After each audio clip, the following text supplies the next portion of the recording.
Любимому краю, сохранению его биоразнообразия и лесного фонда служит семья Филатовых из Сарканского района области Жетысу. Многие годы в национальном парке лесничим проработал глава семьи Сергей Филатов, а затем по стопам отца пошли и оба сына – Николай и Анатолий. О династии лесников Семиречья расскажет Гульнар Жантасова.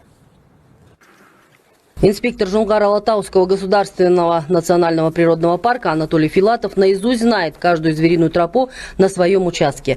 А инспектировать приходится немалую территорию в 30 тысяч гектаров, прилежащей к одному из самых живописных участков парка – кордону осиновому.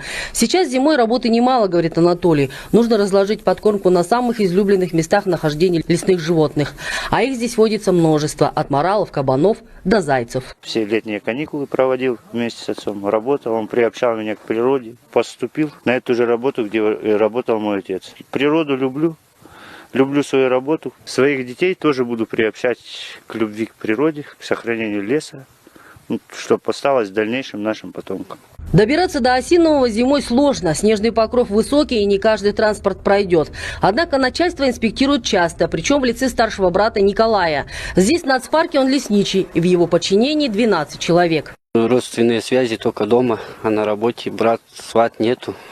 Все одинаковые. И требования ко всем одинаковые. У каждого есть свои обязанности. Каждую неделю у нас проводятся планерки. И брат так же, как все, отчитывается передо мной. Вот так же предоставляет фотографии, то, что он сделал за неделю.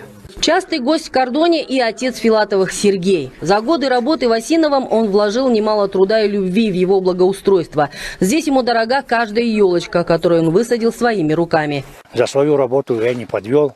Туристы приезжали, отдыхающие приезжали, все радовались этой природой и этой территорией. Сыновьям я передал и наказал, чтобы кордон всегда был у них в таком же состоянии. Если инспектор принимает обход, он должен дорожить своей работой. Что ему закрепили государственное имущество, он должен все это сберечь и каждому наказывать, что нужно вести порядок. Нигде не бросать мусор. Вот так и живут Филатовы в гармонии с природой, внося свой посильный вклад в ее сохранение и приумножение. Они – люди гор и частичка уникальной красоты Жоңғар-Алатау, окружающей их. Гульнар Жантасова, Куаныш Тургенбаев, 24 КЗ, область Жетысу.